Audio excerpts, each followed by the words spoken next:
Magandang araw mga kaibigan. Pag-usapan natin ngayon ang isang mabahong sikreto ni pambansang kamao Manny Pacquiao na nabisto sa libro na nilabas ni Attorney Vic Rodriguez.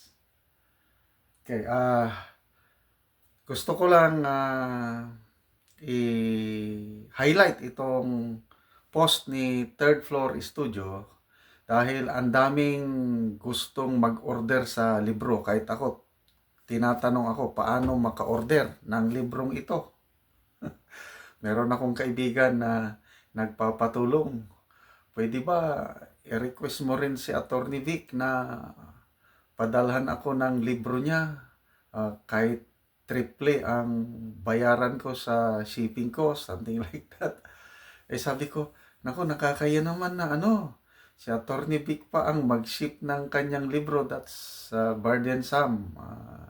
So ito, salamat kay Third Floor Studio, Yusek Marlon and Yusek Pamela. I-share ko lang yung information paano kayo maka-order. Kasi sabi niya, we are currently experiencing high volume of orders. Please be patient with us. Talaga, ang daming gustong magkaroon ng libro na ito. It's the best seller. So, sa mga gustong mag-order ng libro, ito yung mga information. Dito sa Pilipinas, yung gustong mag-order ng librong ito, by the way, ito yung libro. Nandito yung sekreto ni Manny Pacquiao. Yan ang i-discuss ko mamaya. Okay, Pilipinas.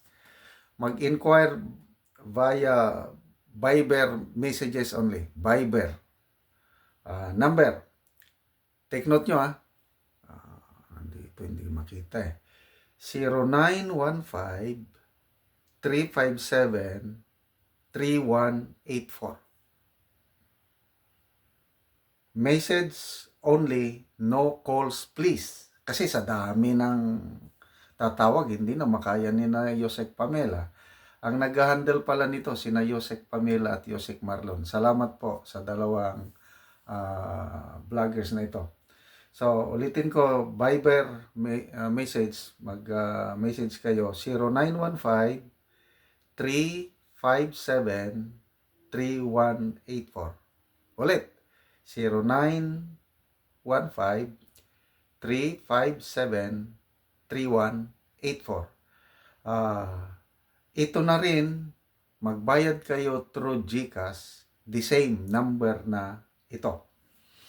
Okay, sa Canada, Winnipeg area, ang number na tawagan is 120-499-50591.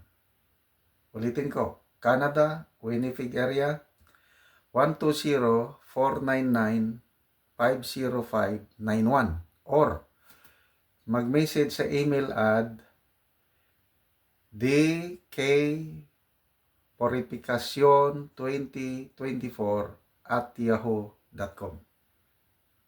Ulit, DK, small letters lahat, DK, D as in Delta, K as in Kilo, Purificacion, yung pangalan na old name, Purificacion2024@yahoo.com.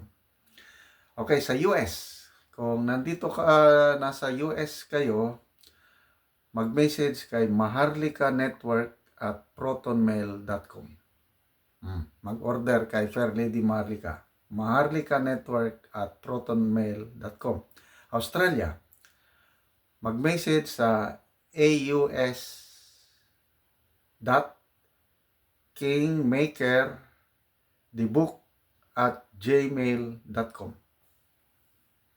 Australia, ulitin natin, small letters lahat, aus.kingmakerthebook@gmail.com.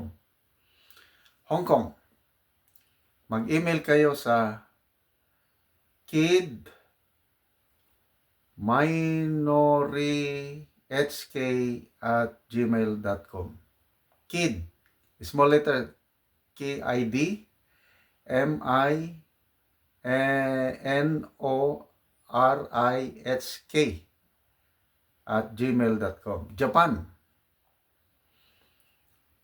Sa Japan, pwedeng tumawag sa telephone number 903-407-1877. Ulitin ko, Japan, telephone number 903-407-1877.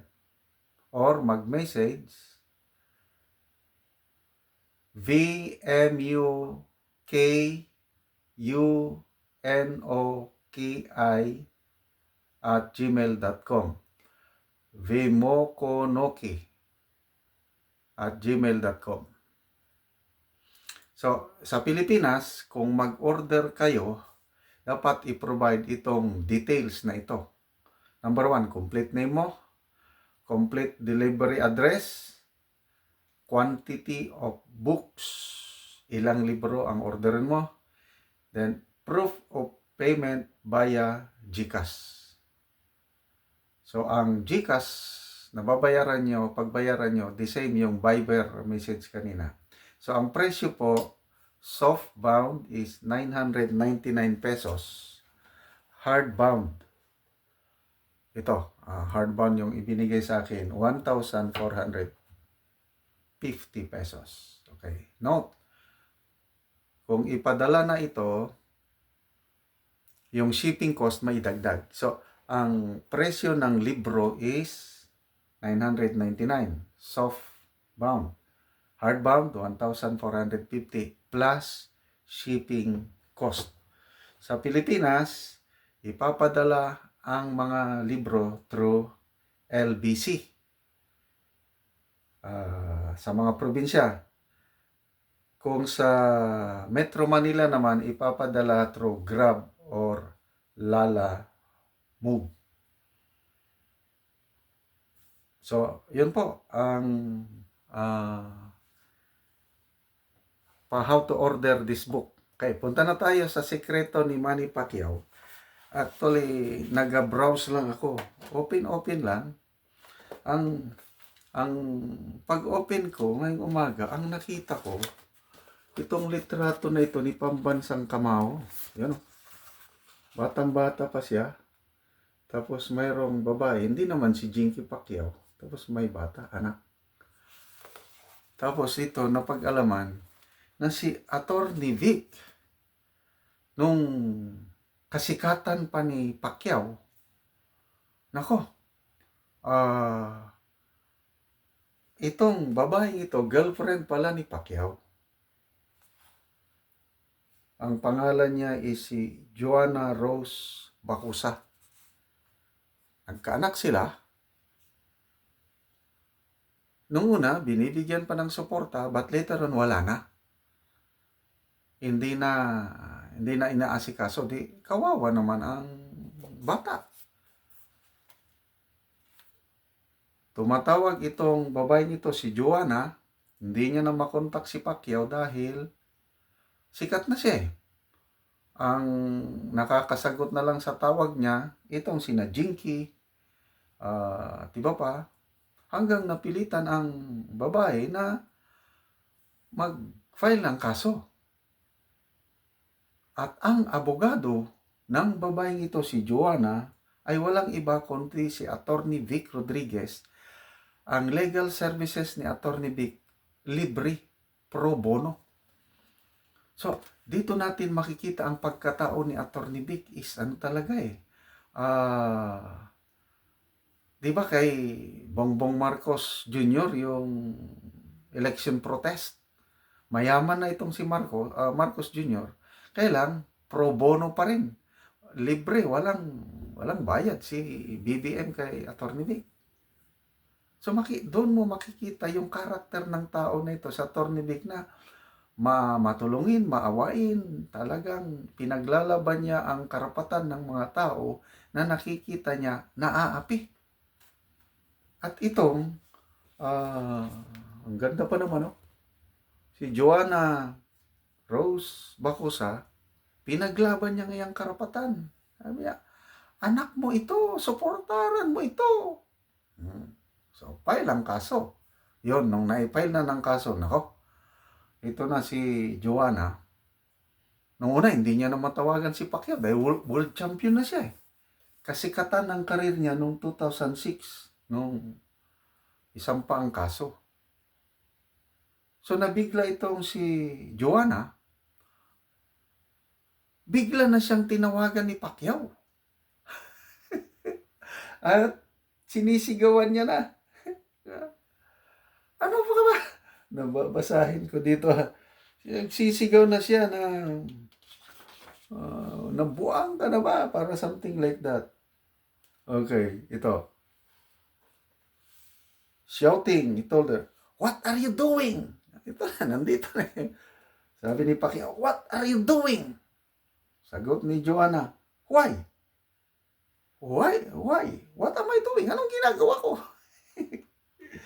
Okay, so, sabi ni Pacquiao, "Kung may problema ka, why don't you just talk to me?" Yan, sumisigaw na daw si Pacquiao eh. "Why don't you just talk to me? Why do you have to talk to somebody else?" Ito na si, bakit nag-abogado ka pa na Attorney Vic Rodriguez pa ang abogado mo? What do you want? Financial support? No. I have helped, ito I have helped other people. Why do you think I shouldn't help you?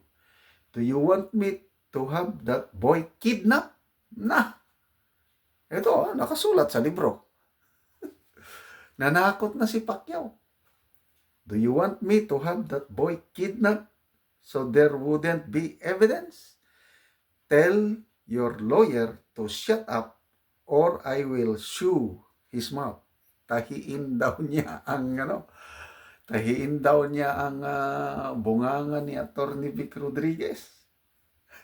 Ito po ang naisiwalat. Okay, so grabe pala itong pambansang kamao.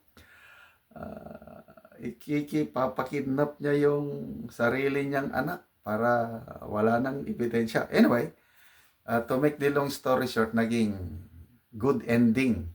Parang nanalo ang kaso, sinuportahan ni pambansang kamao, at ito na, ang next picture na yan is nagyayakapan ng mag-ama. Wow! Yung anak, si Joseph Emmanuel, naging boxer din. At nanalo siya sa unang kanyang laban noong September 23, 2023. Last year, nanalo. Kaya ito, tuwan-tuwa si Manny Pacquiao. Nagyakapan na sila sa kanyang anak. Yan po ang kwento ng librong ito tungkol sa sekreto ni Pambansang Kamao. But dito ako bumibilib sa pagkatao ni Attorney Vic Rodriguez na talagang tumutulong sa mga mahirap. Libre, walang bayad, inabugaduhan niya ang girlfriend ni Manny Pacquiao at nanalo sa kasong ito.